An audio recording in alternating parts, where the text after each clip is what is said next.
My perspective is that we are unnecessarily freaking out about Terminator type situations. I know that there's the idea that things will start to increase exponentially, but I think those types of doomsday scenarios blind us to the more immediate danger that our brains are becoming aligned with the machine, that how we think and even how we drive is being adapted to a world that's customized for the machine. And welcome to Barrel Age Faith. Tonight we are going to be covering an awesome book that just came out, Are We All Cyborgs Now? By Joshua Pauling and Robin Phillips. We also have Jonah Martin joining us tonight. Thank you guys so much for coming on Barrel Age Faith to discuss this new book. I think it's so relevant. I'm working through it. It's dense, but one of the most readable books I've ever read that is also dense. So thanks for coming on the show. How are you guys doing tonight? Doing good. Glad to be Really here. well, thank you. Yeah. So let me just go through your bios real quick. Robin, you have a master's in history from King's College. You're a professor and a librarian. You've written many books. I'm currently reading another one, Rediscovering the Goodness of Creation.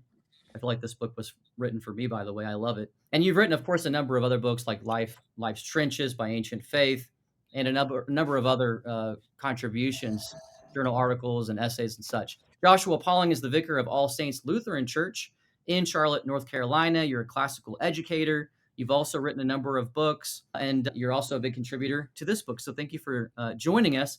And then Jonah Martin does a number of things: goat farmer, and you're also the managing editor for St. Nicholas Press and done a lot of audio work as well. I'm the manager of St. Nicholas Press, but Mother Nectaria is the editor, the main editor. Wonderful. Yeah. So tonight we're talking about, Are We All Cyborgs Now? And I want to ask you, my first question is, how did you all meet and why did you decide to write this book? Of course, Robin and Joshua are the ones that wrote this book, but Jonah helped contribute to the conversation. Why did you decide to write this book and how did you guys meet? So Robin and I met through the publishing world, actually. We both were writing on a lot of similar themes for magazines like Touchstone and Salvo and others. And anytime there was a Robin Phillips article, I knew I had to read it. Because his perspective, his ability to connect the dots on different issues was just really, really powerful. And so we started talking, started dialoguing about different issues. Sometimes we sort of send a draft of an article to each other to get some feedback. And Robin really had a vision to work together on this book project, and here we are. So that's my side of it. I want to just add that this podcast we're doing now is, I think, the first time Joshua and I have ever interacted visually with each other. Yeah, that's right. That's right. It's mostly been phone calls and emails, which is sort of ironic considering the book's topic. I'm excited to meet Robin in person one day. I feel like I know him very well already from all of our time reading each other's writing and talking on the phone. But yeah, to press the flesh, as one of my seminary professors put it, is important as well. Wonderful. So my first question really after that is, okay, why did you decide to write this book? And then why did you choose cyborgs? Why are we all cyborgs now? What does this mean, the word cyborg, and is this what we're actually becoming, cyborgs? Yes. Well, in science fiction and mythology, cyborgs are humanoids that are controlled by a machine source. And so they're a really powerful image of what happens when you're taken over by the machine. But the thing is that we don't have to all be walking in lockstep like the Cybermen in Doctor Who to be controlled by machines. I'm a cyborg. I don't need Elon Musk to put a chip in my brain to be controlled by a machine. I'm already controlled by a machine because I'm distracted by this. So I am a cyborg, and writing this book was one of my attempts to stop being a cyborg, but also to kind of bring this discussion of cyborgs out of science fiction and into the issues that we all deal with as we try to resist the control of the machine. Yeah, what Robin's saying there is really important. We try to make this point in the book that it's not going to be a chip in our head, like he said, or some, singularity per se. We're already willingly becoming cyborgs, right? We're already living in this sort of immersive habitat of technologies that really are maybe even more dangerous because they're more subtle than, like an actual machine human hybrid. I remember a long time ago when I was a graduate student, almost 20 years ago now, I was presenting at a conference on education and technology. It was put on by a sort of a Southern philosophy of education society down here in the South. And one of the professors who was presenting, he had a medical condition that required him to go on dialysis every week. And so he sort of provocatively asked, was he a cyborg when he was connected to the machine? Literally, a dialysis machine, right? And some others said, well, what about somebody who's got a prosthetic, right? Well, they're sort of connected to a technology in some way. Are they a cyborg? And that really, 20 years ago got me thinking about this. And I don't think I've stopped since thinking and writing about it. But my answer to their question is no, they weren't cyborgs. That the guy connected to the dialysis machine wasn't a cyborg, and the person with a prosthetic isn't a cyborg, because they are those technologies are really one-purpose tools, right? That are replacing or restoring or renewing original functions of a human body, right? But the danger now is that it's not this sort of actual machine human hybrid. It's these more subtle ways that we are living in an environment, a habitat, if you will, of technologies that mediate reality to us. I think that's what's so significant. These aren't just tools. They're reality mediating mechanisms. That's a term we use quite a bit in the book to try to describe these new tools that we're dealing with that are much more than tools. Yeah, it makes me think of like the Matrix, of course. I mean, this is sort of like the parable of my generation, where someone is passively plugged into the machine and it's sort of guiding their new reality with, and you think of the algorithms and you think of what's happening in our world where we're sort of thinking that we're getting more freedom, but we're giving it away to the machine.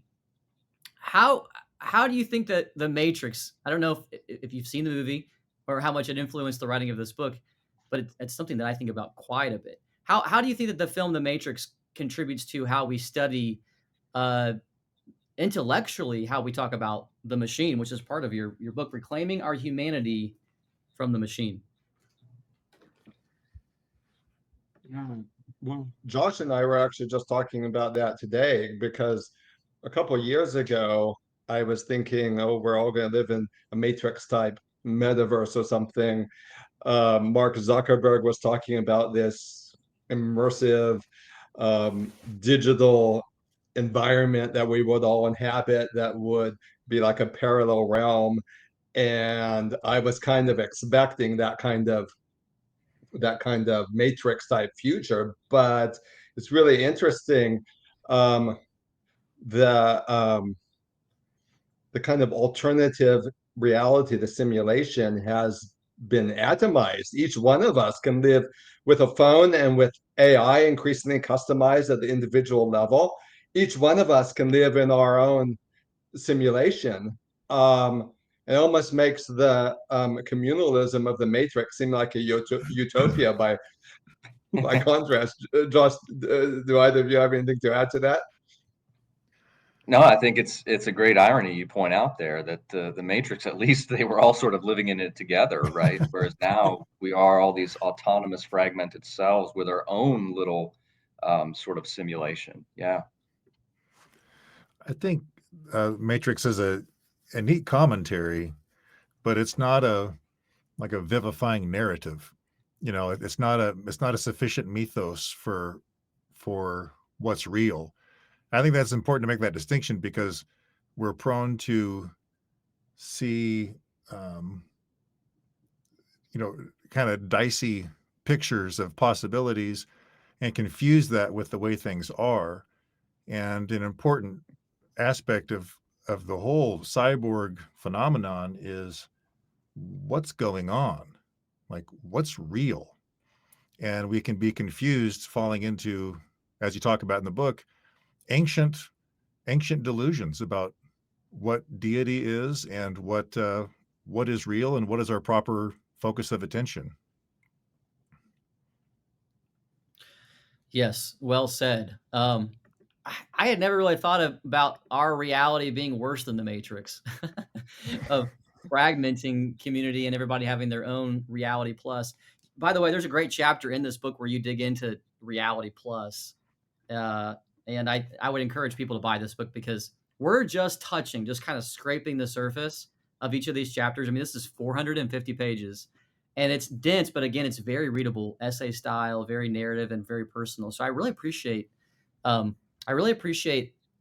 this style. One of my favorite aspects of this book is how you connect liturgical language, like the language of worship, with the machine. You talk about technological priests and who are formed in sort of like Silicon Valley. Not to be kind, because I've got friends in Silicon Valley, but these technological priests who are like designing algorithms and they're creating almost like a machine liturgy for the world.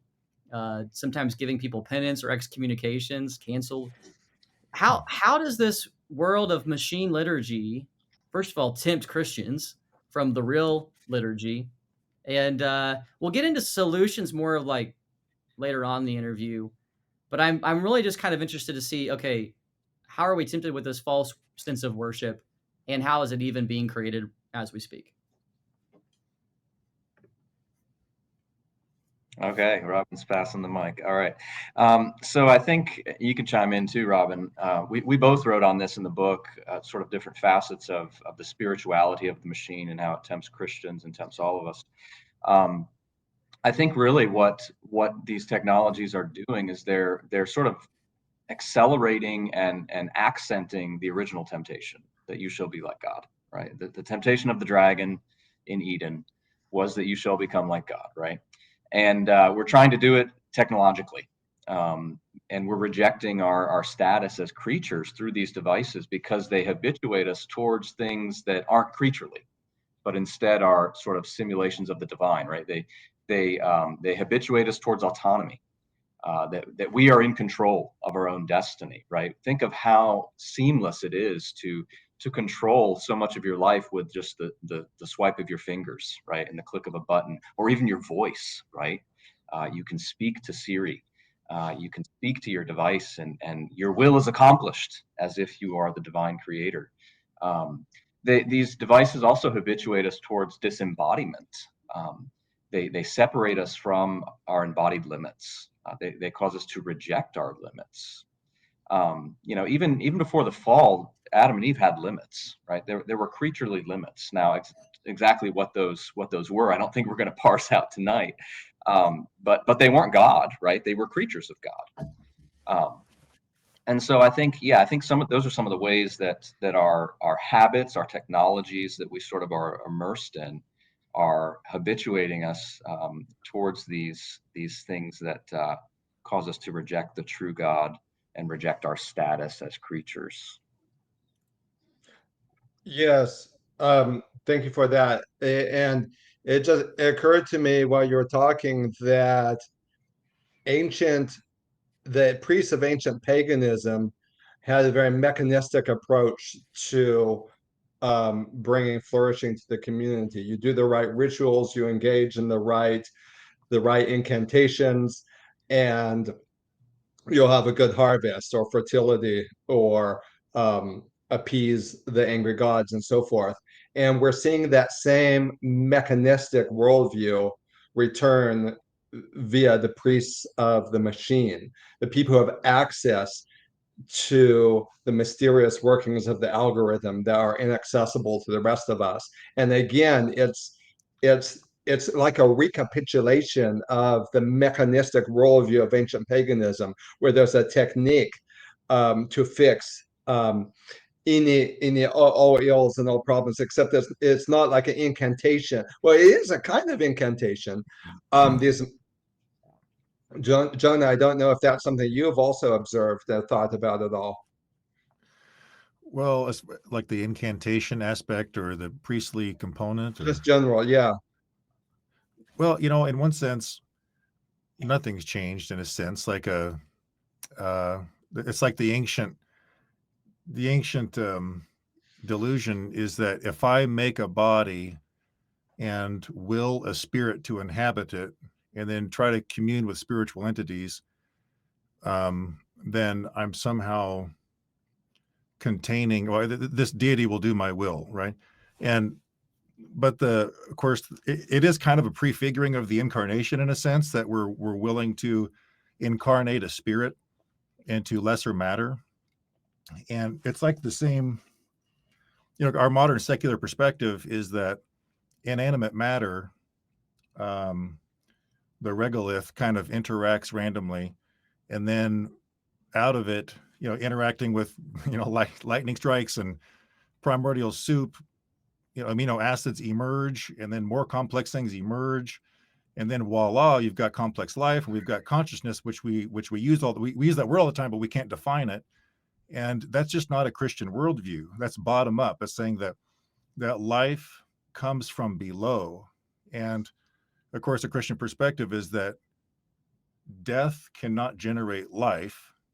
So, but we fall prone to the same temptation that we make a tool, we make something, we see our reflection in it, and then it affects us. And that we can unite with the purpose that we have the tool. We have to keep things in perspective, so so in a sense, it's the same ancient illusion that I can make a body, a spirit will dwell in it to my benefit.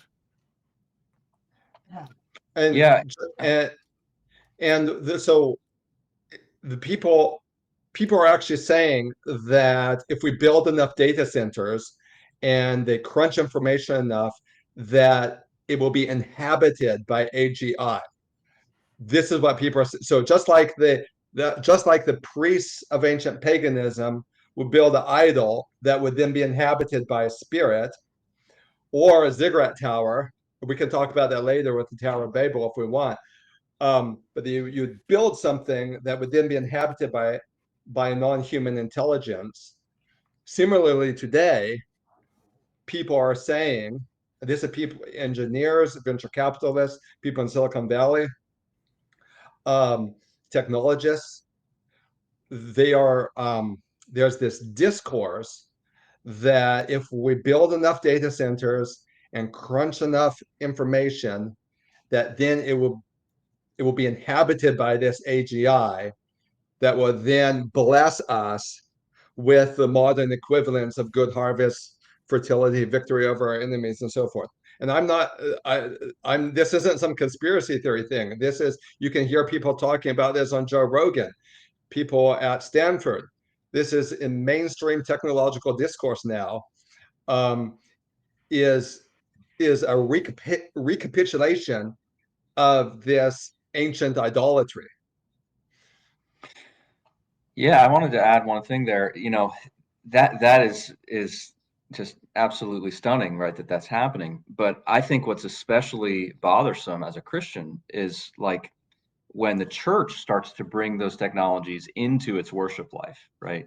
And there's some extreme examples of this. Paul Kingsnorth has done some great work on this, showing how Buddhist and Hindu monks are using some of these devices in their worship.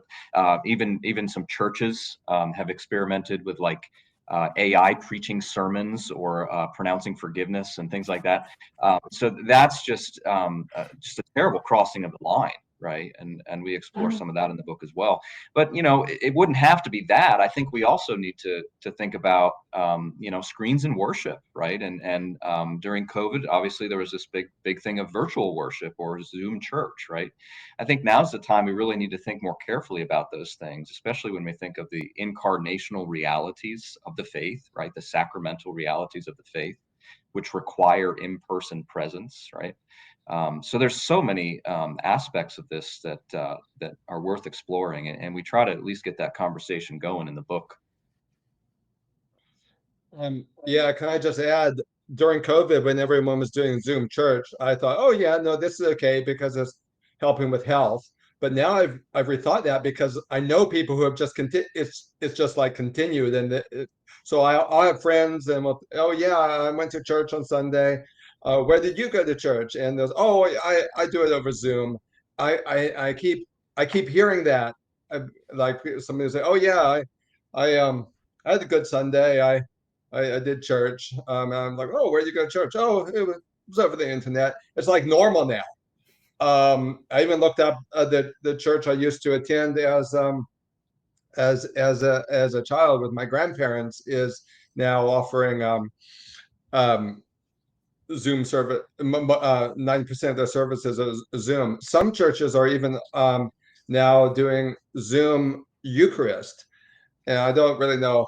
I don't know how that works. Well, it doesn't work, but yeah. So there's really a problem. There's the issue of the Christians going along with these assumptions, and we want to contest a lot of these assumptions that we take for granted living in a digital society. Yeah, those are all great comments. I mean, I was asking a lot of these questions too, like working for a parish, and you get to this point where you're realizing, even with just digital streaming to the side, like you're also asking a lot of parishioners to download multiple apps on a smart device to be a part of all these programs in your parish. And I've gotten to a point too where it's just like, man, are we crossing a line here where we have to almost do our parish functioning through so many apps? Have we crossed some kind of line? I don't know what your thoughts are on that, but that's just one example that I thought of. I didn't see a major problem with it at the time, but it didn't sit right with me either. I'll start with that. I've got a caller on. I've thought about this a lot too, Kyle, and it's a hard one. But it's like, what does it mean to be a member of a church, right? To submit to the authority of a church, a local parish, a priest, a pastor, a church body, in the digital age, when you can consume religious content from any source, anytime you want, right? It's such an interesting moment we're in, where I do think we need to really struggle with that question of again, what does it mean to actually submit to a church, a parish, a pastor, and so forth? Are we being more formed by our local parish or by the theology podcast that we listen to every day, right, and so forth? There's just so many elements of this. It's hard. That's right. And I'm asking that question quite often since we're literally streaming this interview through a YouTube channel, and you want the parish to be the community, the embodied community where people are being formed, obviously. And so that's the real temptation. Jonah, did you want to add something? Well, I had this idea for a while. I've had topsy-turvy relationships with my phone, right? And I got rid of it for quite a while. Then I got a smartphone again. There's really a lot of utility there. And I had this idea for a while that, you know what, I'll be able to sanctify my phone by putting all the right apps on it. I'll use it for just these things, and it will be just for that. But I'm weak. Pretty soon other stuff gets on there that's not like, it's just lame. I'm spending my time looking at it, and I think that in this idea of being like, you see the world primarily through like truth is most important, or beauty is most important. We're solidly in like truth matters most, and in this idea we think that information matters most. And so we're kind of like saved by information alone and that just doesn't work. And that's kind of what we're talking about, right? It just doesn't work to be saved by information alone. The apps, I kind of wrestle with that. I prefer not to put much stuff on my phone, but then I go in these little phases where I'll get all organized, and I'll put it together. And then pretty soon, I'm staring at my phone in front of my kids. I'm like, what am I doing this for? Like I'm not a slave. I'm not your slave. Yeah, it's the pull of technique. Jacques Ellul would say from his book, The Technological Society in the 1950s, right? We think we can have a technique that will solve the problem, but it doesn't. I love what you said there, Jonah, about information alone can't save us, right? And I think of the incarnation. God didn't send a data download, right? God didn't send, a TikTok theology clip. He sent his son, fully God and fully man, to walk the earth at a time where he couldn't even be recorded, right? Where he couldn't do a YouTube video or even email anything or make a phone call, right? He had to be in person with other people, or letters could be sent, right? Which is what the epistles are, and the Gospels, obviously. So this is just such a profound thing that God sent his son at a time where he would have to walk around. We pull on in the book a Japanese theologian who has a book called 3 Mile an Hour God, right? That's the speed of walking, right? So in other words, God slowed down, right? Obviously, I'm putting that provocatively, but there's something to be just mysteriously and reflected upon there. The mystery of the incarnation, the mystery of the ages, right? Yeah, that's right. And you also touch on this book. I don't remember which chapter now, but there's a chapter that speaks on our temptation for just being consumers of information and data. And it's easy to do. I mean, you're always wanting to learn something new through the next best podcast or next video, but being just driven to collect data and information isn't to be a human being. And I remember this story that I experienced. I went down to Gatlinburg. I was leading a senior trip, and we went to an art gallery, and this lady pointed to like, I don't know, 4 or 5 paintings that were just gorgeous. We were in Appalachia, and it looked like you were looking at photographs into the heart of Appalachia in those paintings. And she told us that a kid who's homeschooled, who doesn't have a TV, painted them. And they were some of the best paintings that were in the gallery. And it just made me think, like, oh, what are our kids trading in by watching so much TV and taking in so much screen and data that they're missing out on producing something beautiful like this? And it was deeply convicting. Have you had any similar experiences that I had in that art gallery? Well, with myself, I know that to be creative, I have to unplug and not multitask. And that doesn't mean just not looking at my phone while I'm engaged in creative work. That means like doing creative work against a backdrop of stillness. Because when we are distracted by extraneous stimuli, it doesn't just like distract us when we're actually looking at our phone, when we're actually reading a text message. Researchers have found that after being stimulated from a digital source, the distraction can last up to 2 hours. It siphons off resources from resources that could otherwise be spent on creativity, even if we're not actively thinking about it. Simply being in a condition of interruption readiness, whether an interruption actually occurs or not, is antithetical to creativity. This is something called switch cost. I look at my phone. Oh, maybe I look at a text message. It takes me half a second to put it down.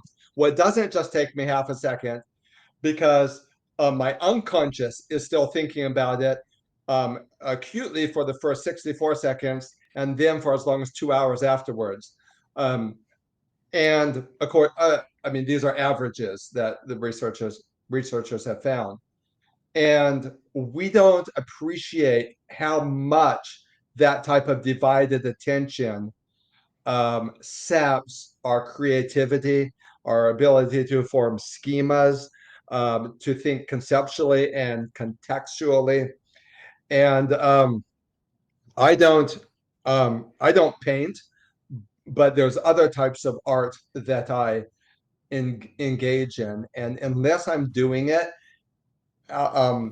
against a backdrop of stillness, even boredom, quote unquote, it's very, very difficult to engage in those activities effectively. So and I know you probably want to talk about boundaries, but once I learned that, I had to introduce some very drastic boundaries in my own life to get back to the point where I enjoyed stillness, where I could lean into being bored, quote unquote, with without without feeling like I always had to foreclose on that. Yeah, those awkward silences, those moments of boredom, right? Those are the things that creativity springs forth from, right? And we're cutting ourselves off from those things because we're always in this constant state of distraction. The switch cost thing is huge, Robin. That's really, really good explanation there. It's really something we don't think about enough, for sure. Yeah. Yeah. I mean, really, and like I said, even if you're not actually being distracted, interruption readiness itself siphons off your ability to think creatively, contextually, to organize the things you learn or process into schemas, so forth. So Right. we have to go further than just, oh, I'm not going to look at my phone. We have to remove the ability to be distracted so that we're not in a state of interruption readiness. Not all the time, but for large chunks of the day. Yeah, there's similar studies that that if there's a phone in the room with you, right, your attention declines, and some even suggest that your anxiety increases just with the phone on the table, right? So those are again things we really need to think about and develop practices and habits that give us those breaks from the phone. One of the things I've done is, for divine service or divine liturgy, I leave my phone in the car. I'm not saying everybody should do that, but it's something to think about, right? Why do I need my device during this moment, right? Maybe it's when you go out to dinner. Maybe it's, when you go to a friend's house, whatever. Do you really need to bring your device in with you? The car's a good place to keep it. All sorts of little, ideas like that that we put forward in the book. Again, not as legalistic laws, but as things to consider, right? In my life, what are the ways that I can implement some practices and boundaries that will help me really tap into what's true, good, and beautiful. And that might be something Jonah could explore there a little bit for us too. Well, I've got kind of a hypothesis. I'm curious what you guys think about. So, the cost of switch, that's a fascinating idea. And when I grew up, my dad told me about multitasking, and he said, "Listen, kid, like there's no such thing as multitasking. It's called switch tasking. You can't do two things at once." And that always kind of stuck with me. And as I'm, kind of thinking about the theology of these devices, what is distraction, right? And so it's tempting to think that you're too loose with your attention, and you gotta, it's going to be an act of will to ratchet down on it. And while that's certainly not false, it's like, why? I thought about this image. So in one sense, a tool is nothing more than, well, a tool always includes kind of a reflection of something about a person, right? So the handle on a hammer, you can look at that and understand a little bit about the hand, about at least how big it is, and about the intention of the person who's wielding a hammer. Like I remember being in high school and seeing my professor write on the chalkboard over and over again. He didn't really walk along as he was writing, and it started to angle down, and he's writing on both sides of himself, and he walked away, and the words are all kind of like angled up. I'm like, well, that's his shoulder. It's like, wow. So like human activity leaves a footprint that partially describes the person, right? And so this phenomenon of making, we always use these analogies. Okay, the human brain is like a steam engine, And then we get to computers. Human mind is like a computer, and in some sense we're kind of just externalizing us, because we're not necessarily focused on worshiping God, and we can just unwittingly, with good intentions, just unwittingly manifest elements of ourselves. And a computer algorithm is that, right? We're kind of thinking about something we want to do, and we're working hard on it, and it turns out we're just manifesting how our brain works out there. And so that tool images us in a certain way. And I kind of feel like this is the analogy I wanted to run past you. I feel like we're like a puppy dog standing in front of a mirror, barking at it, like upset by the reflection, not knowing what's going on. And it's like, that's a tool, and that it's, so we're seeing a reflection of our own selves, like a kind of a reflection of our perverted selves, and we're surrounded by it, and we're confused by it. Like we don't, so, and that's distract. So in a sense, that's the cost of switch, is like that's the confusion I'm trying to say. It's like what's going on next? Just your head's always on a swivel, because you don't exactly know what's going on, because you're always confronted with this yourself. You're confronted with this like external neural network that you've voluntarily absorbed. Does that seem like a reasonable way to consider that? Yeah, because the device is a reflector of the self. It's not a window to the other. It's a mirror to the self. Byung-Chul Han, one of the philosophers in the book we quote a lot, he talks about this so powerfully and so succinctly. In one of his books, I think he calls the smartphone the narcissistic mirror of the self that locks us in the stage of infancy, or something like that. It's just so profound. It's exactly what you're saying, like the puppy dog barking at its reflection, right? Or the dog that's squirrel. It's training us to get locked into that very immature stage, right? Instead of refining and developing our instincts and desires and tastes, we're locking them into these very basal and animalistic instincts. Yeah. So that's one aspect of it. Then, so that makes good sense. Now, why do we talk about it being a spirit? Why do we talk about it being something that can possess us? Like, considering what we just said about it being a tool that we're just seeing ourselves in, why are we feeling possessed by an external spirit?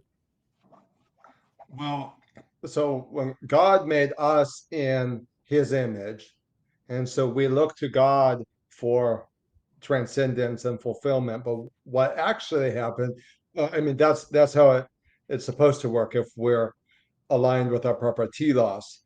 But what we're doing, we've created these machines in our image, reflections of ourselves, and then we're looking to them for transcendence. We're looking to them to guide us, which leads to nihilism and emptiness.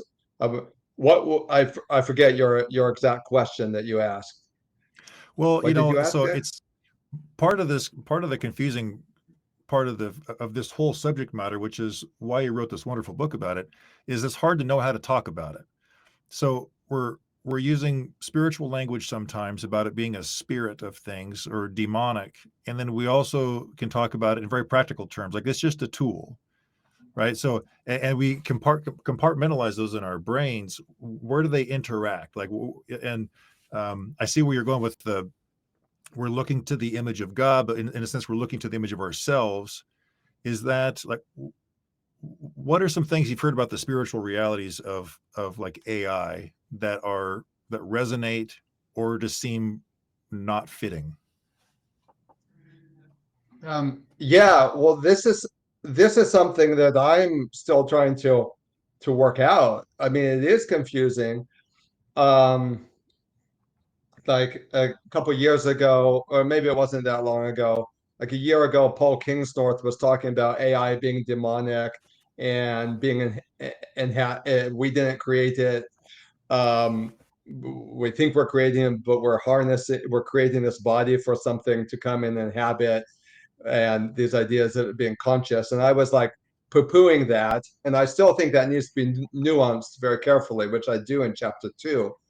But I realized I needed to take some of that discourse seriously when I started to see people in Silicon Valley saying the same thing, saying that we're creating something that's conscious. We're creating something that can exceed our intelligence. They're using a kind of quasi-spiritual mysticism to describe the entities that they hope will inhabit these large language models. So there's this kind of quasi mysticism within mainstream discourse, and that really kind of forced me to take seriously the spiritual side of this, and to realize that maybe there's more to be said for what people like Paul and others have been warning. Although I think we need to nuance it very carefully so we don't go into superstition. And I think that the Tower of Babel model is, for me, that's the most useful paradigm. Oh yes, well, C.S. Lewis described it in his dystopian book, That Hideous Strength, which I've been. Kyle, you're a big C.S. Lewis fan, aren't you? Right? Yeah. Can I add one thing on that real quick? Oh, yeah, yeah. Yeah. No, I appreciate Robin's work on this in the book. Like he said, he really tries to offer a nuanced perspective. I think he develops it more than anybody else I've read. Looking at like the history of paganism and how they sort of developed technologies and how that related to spirituality then and what's happening now. The only thing I'll say is I don't want Christians to be sloppy in this language. In that sense, like, because we think about what AI is doing, it's really running a series of algorithmic predictions over and over again in rapid succession to predict the words that are going to come next, right? And in that sense, it's very mechanistic, right? It's like a calculator. And I probably wouldn't say my calculator's demonic, right? Or possessed by a demon. Or I wouldn't say my lawnmower's possessed by a demon. So I think we need to be careful. And I want to do some more research on demonology too, but I would think, and again, correct me if I'm wrong. Again, I'm open to learning more on this.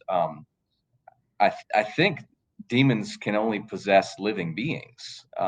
I know they can haunt spaces and so forth, and again, maybe I'm wrong.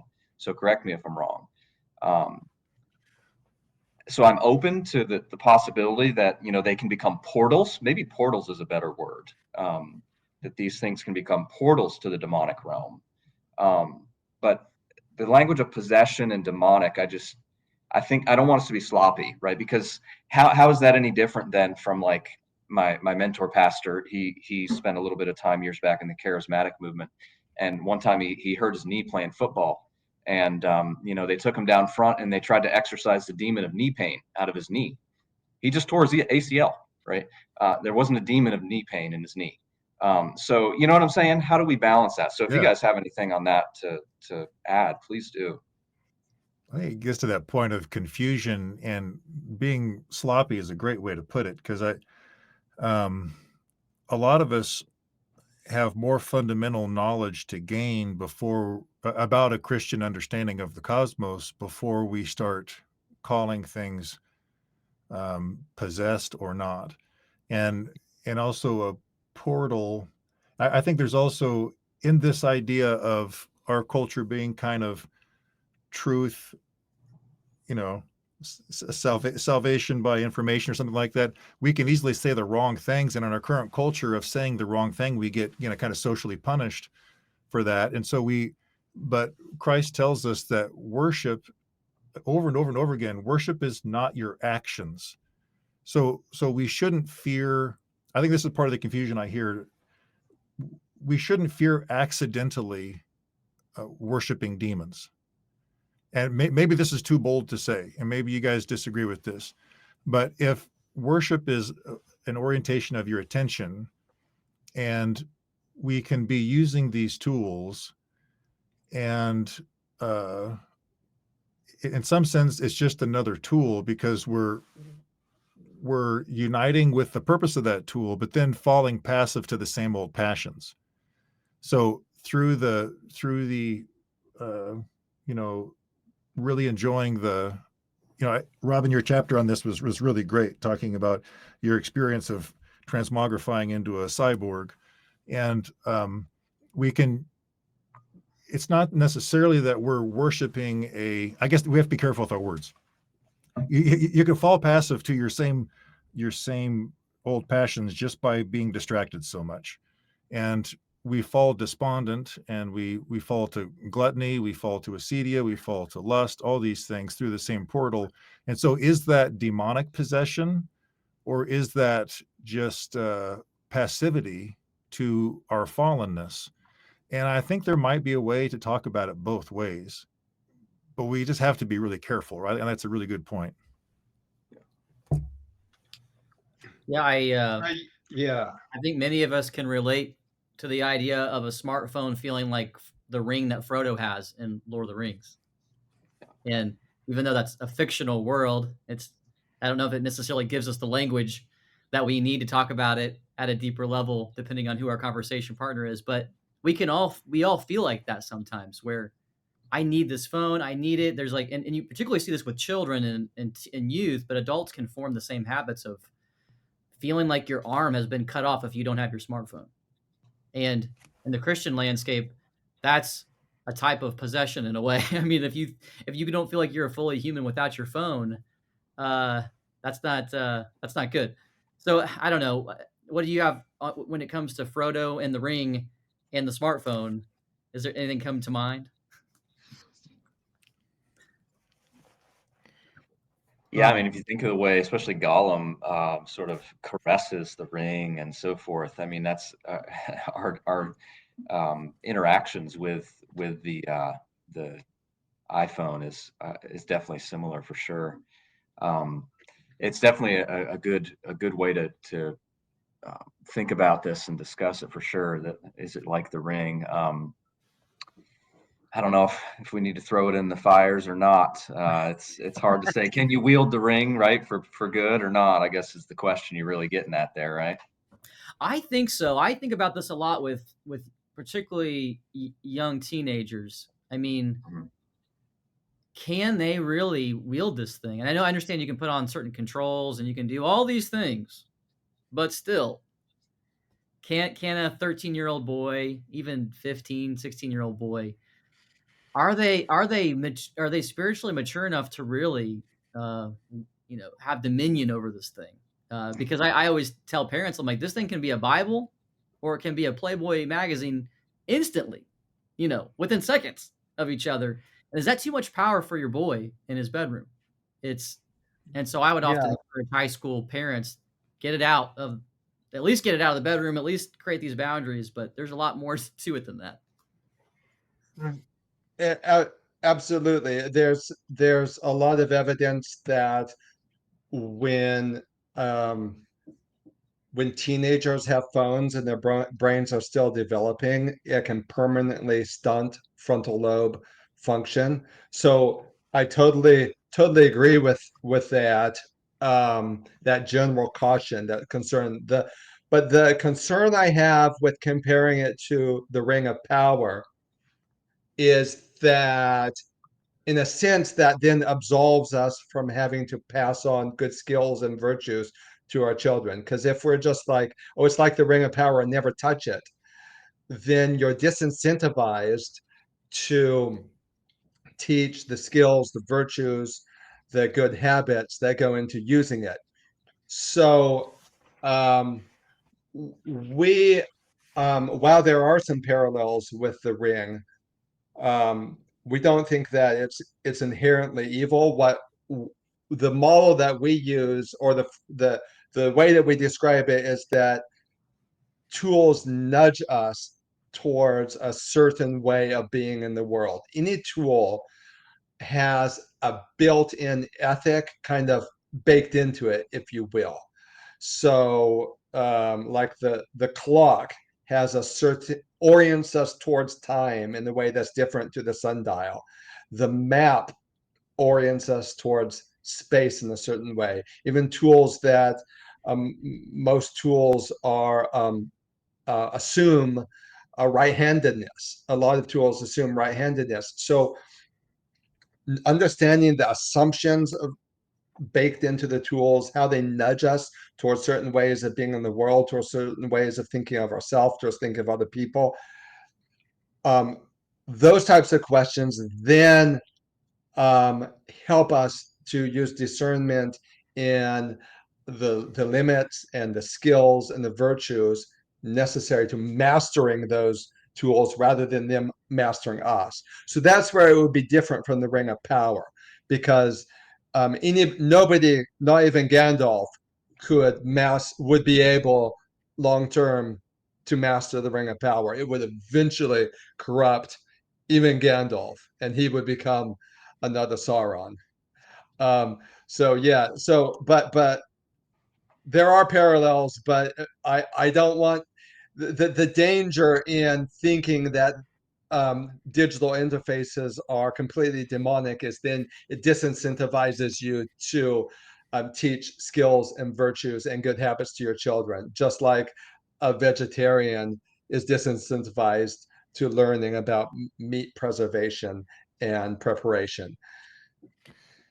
I thought in the book you two did a really good job of describing how the techno-utopian person who thinks that it's just unbridled, we should just let it go and participate as much as we can, and the more the dystopian Luddite anti-technology people, neither one of those parties actually engages with a healthy boundary system. That's a really good point. Yeah, as parents, we sometimes wrestle with this. Like, do we just limit screen time? Is that the solution? It's like not really changing anything, but just the amounts.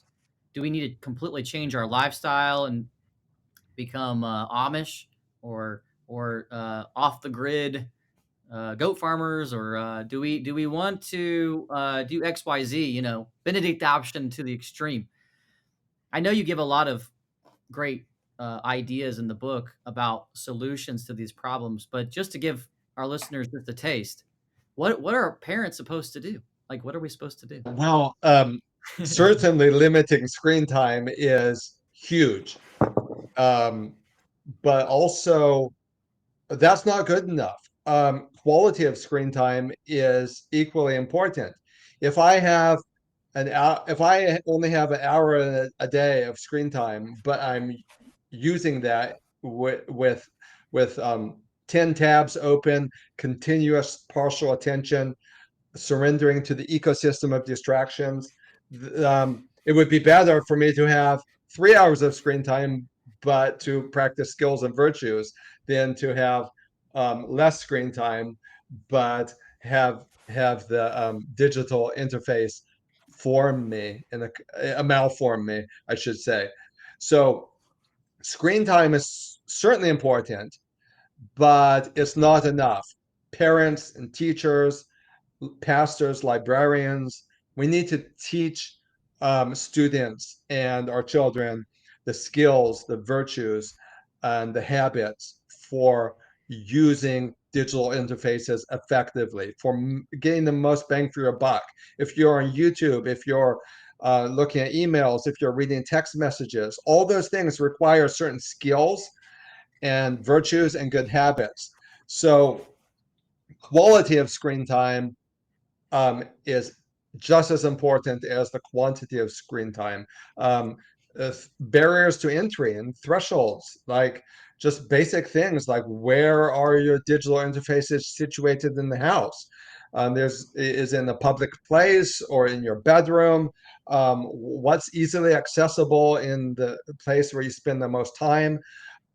These are all questions of how you can curate your home to for using these devices effectively rather than having them use you. I don't know if Joshua has anything to say about this.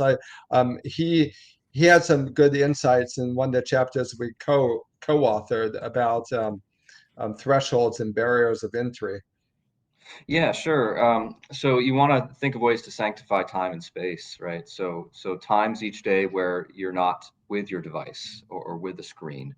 So you have sanctified periods of time. You also want to sanctify space, like Robin said, right? You want to try to keep those devices in a public common space. Definitely not in the bedroom, right? Need to be like sacred precincts of your home where the screens don't go. As far as barriers to entry go, many homes are set up so the default thing to do is with a screen, right? Whether it's a phone, a computer, or a television.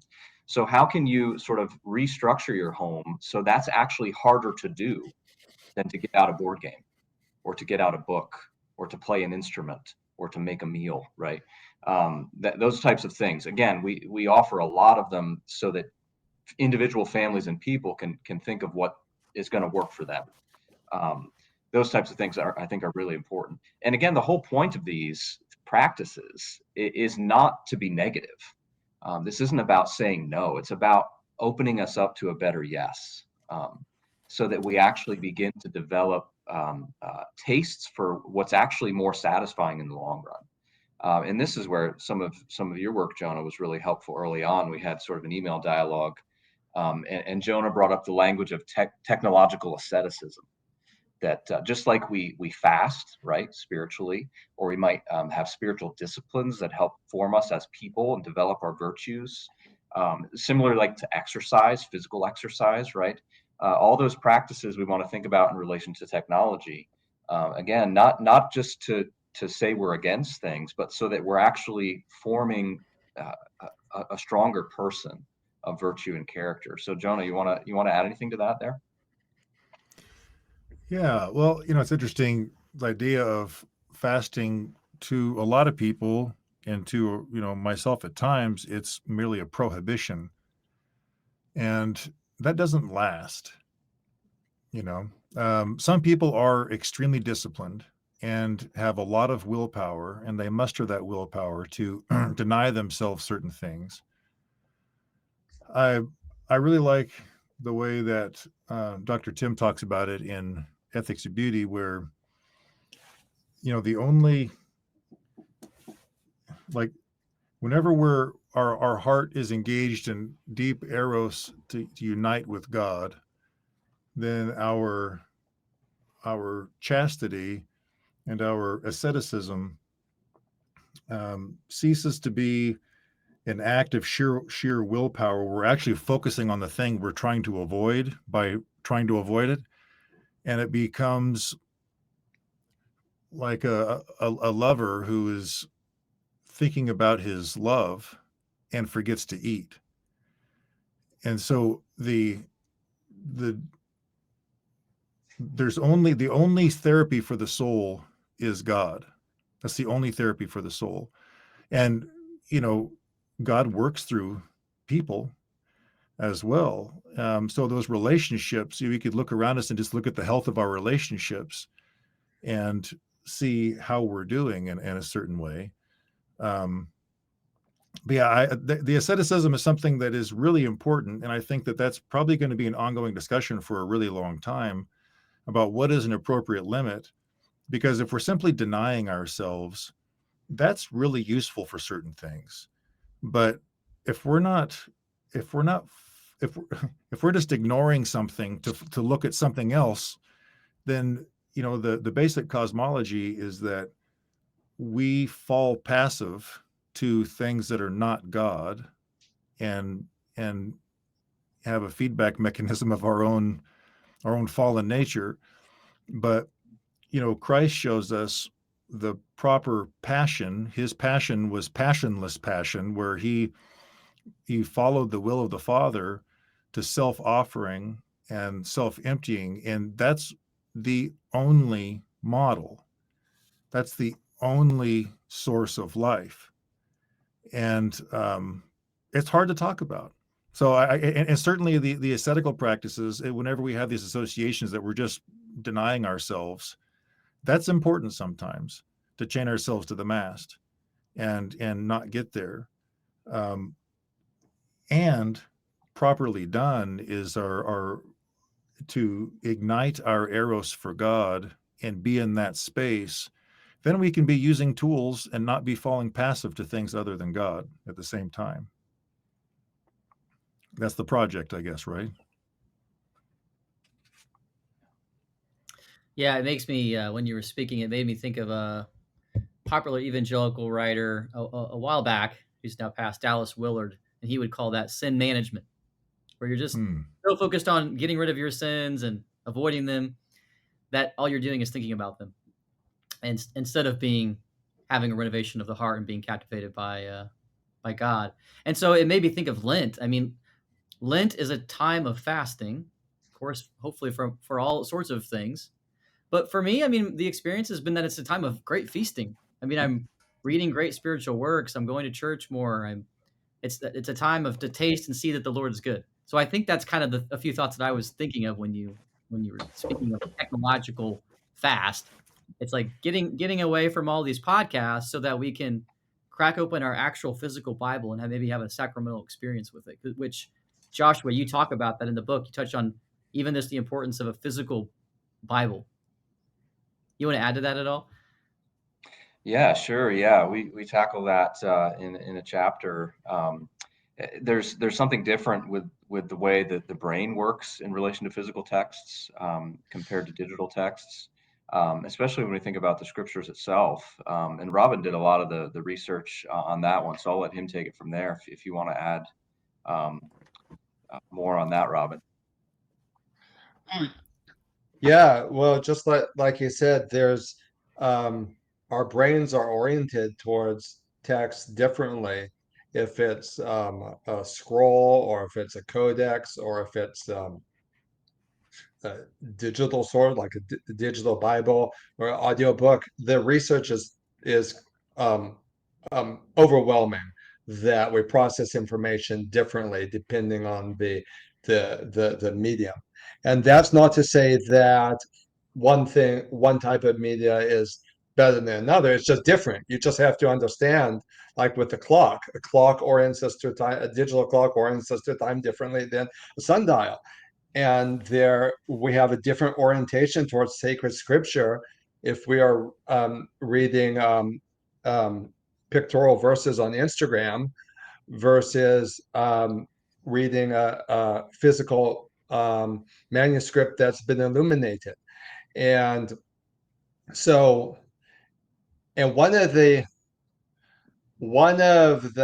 things that stuck out to me about this research is that when we are reading, when we are, let's say, consuming information through a digital interface, it activates the part of the brain that wants, I believe it's the dorsolateral cortex. I can never remember the parts of the brain, but anyway, I wrote it in the book. But the part of our brain that wants to react, that wants to operationalize the information, that wants to do something with it, that wants to make judgments and decisions and act and react to the information. This is, researchers have found this is something we experience when we're online because of how the brain engages with online content. We want to operationalize it in a different way than when we're just calmly reading a physical book. And it's like, it's weird that it would be like that. It seems counterintuitive, but and it's not that that's bad. It's just it's different. And so when I understood about that, I made a point of doing my spiritual reading in physical materials. If there's a spiritual article on the internet that I want to really digest and understand, I'll print it and I'll read it during my offline time, because it does go into our brains differently. Can I share the section of the research about this? Go ahead and talk. I'll give me a minute to find it. I wanted to add something on that where you're finding the part there, Robin. Okay. And I think, there's actually some good signs with some Bible publishers on this to help us with this. They're starting to create like what are called readers Bibles, and I don't know if you've heard of these, but basically they're trying to get rid of the sort of the segmentation that takes place because we've broken everything into chapters and verses. Really, that didn't come about until the printing press, right? Where there was a wide distribution of Bibles, and the verses and the chapters are helpful. But those weren't in the original text. And what they do is they cause us to read the Bible in sort of a segmented fashion. So a reader's Bible will take those out of the text so that you can engage with it more in sort of its narrative form. Also, a lot of these reader's Bibles will return to one column rather than two columns, right? A lot of Bibles have those really narrow columns, which you cannot read as quickly as you could read a novel because your eye is moving much more frequently. So that's an interesting thing with the readers' Bibles. Also, they're making some beautiful versions of the Bible, sort of I don't know what they call them, short runs or whatever, where you can like support this more artistic and sort of artisanal printing of the Bible that's much more beautiful than a lot of the mass-produced Bibles. Also, you can get individual books of the Bible as a book, right? Which I think also can help us encounter the text in a more, I don't know what the right word is, maybe original way. Well, that's probably not the best term. Or less distracted in a way. Less distracted way. Yeah, I love that, because if I'm a medieval person and I'm literate, I'm reading an illuminated manuscript, be like, oh, okay, the monks spent 2 years on this capital letter, so I can spend maybe 2 days on this page. It's just not that maybe you're even thinking this consciously, but it's just there's a different orientation towards time, and it's interesting because when I was young, I was always like trying to figure out how to speed read, how not to subvocalize when I read, how to get through more books. And now, like, everyone I talk to is sharing tips on how to read slower. And um, I, I love it, because I love this. That I love that the discourse has moved to how can I read slower? How can I because we do need to find ways to calm down when we read, to be slow, and some of these Bibles that are printed in a way that intentionally slows the reader down is a very encouraging move. And I just wanted to share this. This is kind of nerdy, but to me it gets to the heart of the digital interface and how it affects our brain differently. The internet is an ecosystem of distractions, but perhaps the real significance of these distractions is that they call for a decision. So it's distracting primarily because it calls for a decision. Do I click on that hyperlink? Would it be a more efficient use of time to search for a better article? Will I get a positive or negative response if I share this link? Is there an email waiting to be read? The significance here is not just that these questions are distracting, but that they are questions about action potential, thus requiring the brain to shift resources from just slowly taking it in and receiving to making judgments, from leisure to problem solving, from quietly taking in to doing. But all of this requires a part of the brain known as the dorsolateral prefrontal cortex. The dorsolateral prefrontal cortex, located on the surface of the frontal lobe, is the part of the brain involved in risky decisions, including moral dilemmas, in which the agent must decide how to distribute limited resources.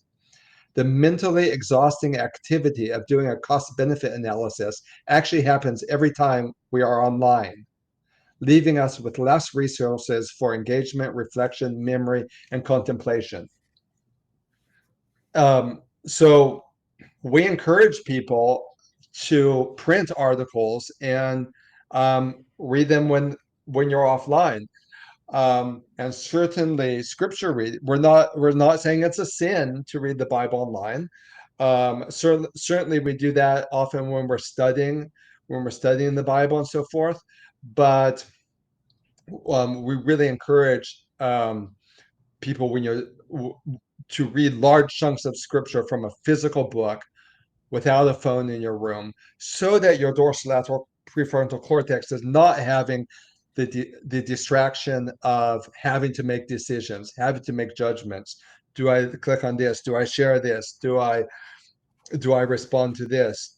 And so forth, so that we can be still, we can quiet and center our minds on God's word. You kind of that there's that dilemma between access to information versus understanding, and they're two different things. And was it St. Anthony that said, the philosophers came to him in the desert and said, Father, you're really smart. Why don't you stop monkeying around with these monks and read some, like, become one of us? Like, you're really smart. Read more books. And his response was, which is greater, the understanding or the book? Which of these came first? And so it's kind of like what you're saying, Robin, is to focus on the understanding, not the book, huh? That's We're in the beautiful. great information age, but not the great wisdom age. Mm. It's this whole conversation that we're having right now really has affected me personally, because I switched to a Wise phone about, I don't know, a year and a half ago. And I'll say that the two, there's a lot of inconveniences, by the way. I'll do a whole show when I get the Wise phone too, and run you through it. But the two big gains that I got were at the playground with my kids. I'm not thinking about anything but my kids at the playground. That's a tremendous gift. I mean, I can't think of a better gift than being just completely undistracted by being with my kids. And then secondly, at bedtime, because we're so tempted to work more and check notifications and emails. But I'll say at bedtime, I always am reading a physical book now at bedtime, and that's been a tremendous gift. So those were the two that I've kind of gained from now switching to a Wise phone, which isn't quite a flip dumb phone, but it's also not a smartphone. So tell me a little bit more about it. Some of these new phones that are coming out, right? There's the Light phone. There's a company called Techless. There's Wise phone. I think it's a good sign of some of the momentum moving in the right direction, for sure. Up until about 4 years ago, I had a flip phone it was one of those little tiny ones that was like 14 years old. My wife and I got them like when we were dating, and they lasted as long as our marriage. Our marriage is still going, but they were 14-year-old phones. It's pretty good. But when I went to go and see if it could be fixed one time, they were like, no, we're not going to keep fixing this thing. So I did get a smartphone, and man, even as much as I know about these things, it still is an alluring temptation, right? And as far as attention goes, and the amount of times I go to check an email and so forth. So yeah, it's definitely a real thing. And I think, I've been thinking about going to one of those options you mentioned there, like the Wise phone or some of the other ones as well. It's definitely worth considering, for sure. Some of the boundaries we do, though, is to create some barriers to entry, is we don't have internet at the house, right? So if I want to use the internet at home, I have to hotspot my phone and hook it up to my laptop, right? So again, that's just a very small barrier that I really have to be intentional about wanting to use the internet at home in that way. So just again, another idea to throw out there for people to think about. The friction, right. Yeah. I actually had a pretty good habit going where so when we were writing the book, I was working as I created my own schedule because I was editor and writer at the time. Now I do librarianship and I'm a professor, but at the time I was able to create my own schedule. I had the mornings as my offline period. But then in the crunch to get this book done, we were over the publishing deadline, and Joshua and I were just really pushing to the finish line. I started working more or less all day. And so I stopped having the morning as my kind of quiet space.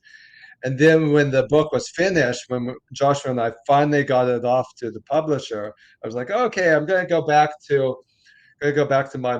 my older schedule, my more quiet times in the morning. And I found I couldn't do it. I had developed the bad habits. So I had got used to always like working and being available and having my phone and being stimulated um, by distraction readiness. Um, and so I got a K-safe device where I lock my phone in this box, and then once I set the timer and press go, there's no way to override it, short of breaking it, if you had the right tools, which I don't, so I can't even do that. And that was what I needed to get the habit back. So and people might say, well, you should just have willpower or self-control. But the thing is, what we want systems and environments and techniques that help us to habitualize right behavior, to create good habits, so that you don't have to rely on willpower. Because the beauty of developing a good habit is that then it becomes automatic, and it doesn't, because anytime you have to use lots of willpower, that siphons off mental resources that could be used for other things, such as creativity. So anytime you can use something like a crutch to create a good habit, whether it's a box like that, or a special phone, or having your phone in the trunk of your car, anytime you can do something like that, it's great, because then once the habit is formed, then you don't have to worry about all those things, and then you can work on something else. It makes me think of in our family right now, our kids are, leaning into fasting more, and we've got an 8-year-old and a 6-year-old, and they, I'm learning a lot myself. My wife and I are good by describing it to the children in a way that works for them, right? And so one thing that's been helpful for me personally is kind of stumbling on the language of telling our kids that when we're fasting, so the fasting days, the kids don't get, we just got them in like an e-reader, e-ink screen with, they can read on it, and that's about it. And also audiobooks. And my son is just a voracious reader, so we actually have to limit his reading because it can be unhealthy. He needs to go outside and get dirty. And so there's no audiobooks on fasting days, including some dietary stuff. But the point is that a fast is a feast on our love, and they get that because we're we talk about how where 2 or 3 of us are gathered, there's Christ there. So that feeling of relationship is Christ with us. And so we, the cross and the resurrection come together in that moment. So it is the giving up of a thing, but it's the feasting on our relations. And of course, children being such emotional creatures, I mean, they thrive on relationship dynamic. It doesn't matter what words you say, it's the dynamic that they're perceiving is the currency you're working with.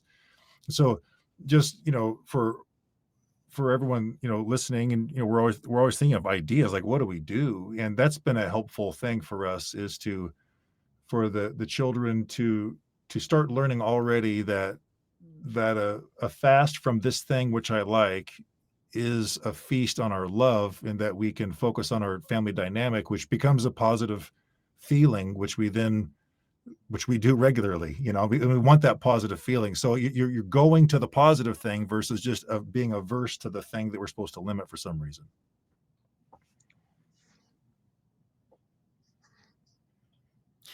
Yeah, that's well said. Anybody want to add to that point? Amen. Ordo Amoris, right? Rightly ordered loves. That's That's right. So how could a parish, maybe do like a small group study on this book, or would you recommend churches take, pastors buying this book for their parish and doing small groups, or do you think what are some other means that you could imagine communities or groups or different types of friends going through this book together? Sure. Yeah, absolutely. That's really the goal of the book. That's why we wrote it. There's really a need for a resource of this type where we're really dealing with a lot of questions and trying to bring to bear a Christian worldview and a sacramental view of reality. All of those things are sort of built into the warp and woof of the book.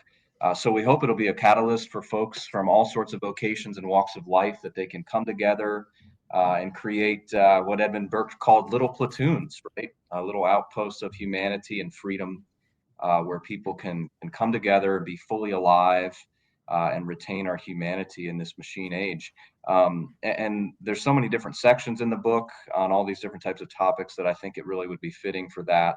Just today, I was talking with a brother in the ministry from Maryland, and he was saying that he also thinks it'd be good for seminarians in an ethics course. He was wishing that when he was in seminary, he had a book like this.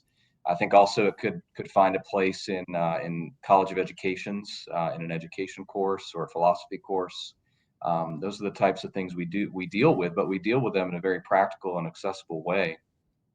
I think also right now we're seeing a lot of interest in this topic with books like The Anxious Generation by Jonathan Haidt, which is an outstanding book. I think that would be great to sort of read them together in some ways. He has a lot of great insights, but we go further than he does by applying the type of ideas he has to a wider range of topics. His book came out when we were sort of just finishing up ours, so it's sort of interesting.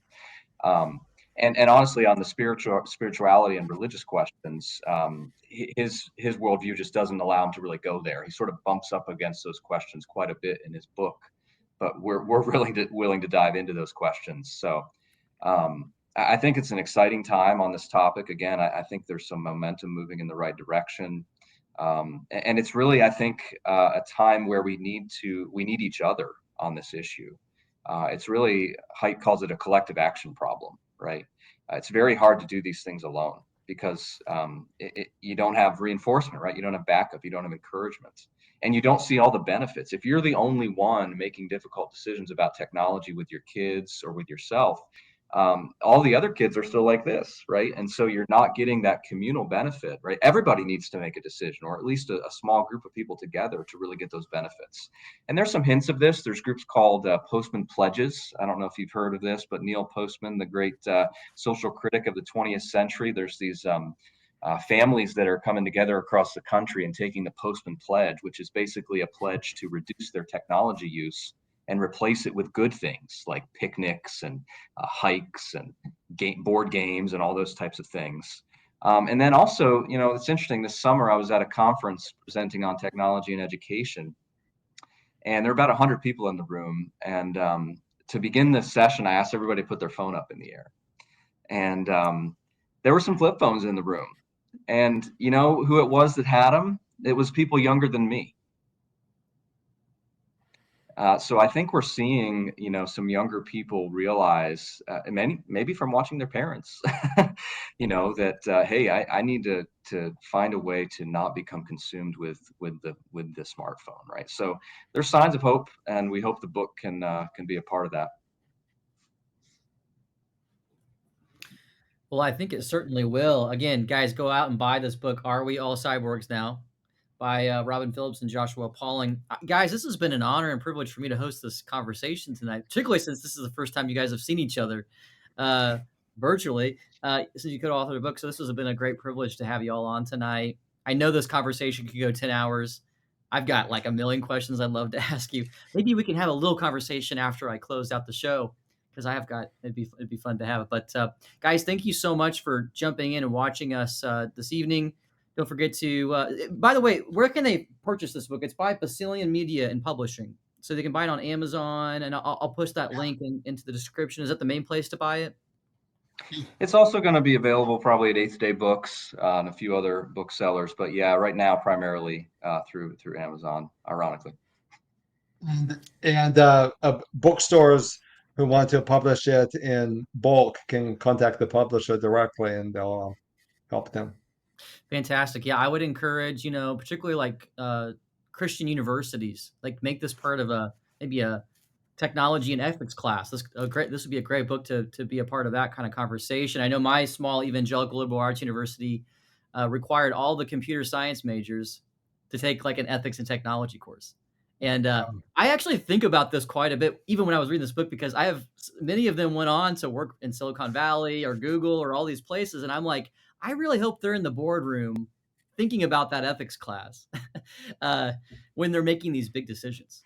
And so I think getting this conversation going in universities and parishes and men's groups and family groups is a very critical thing for Christian identity in the church and moving forward.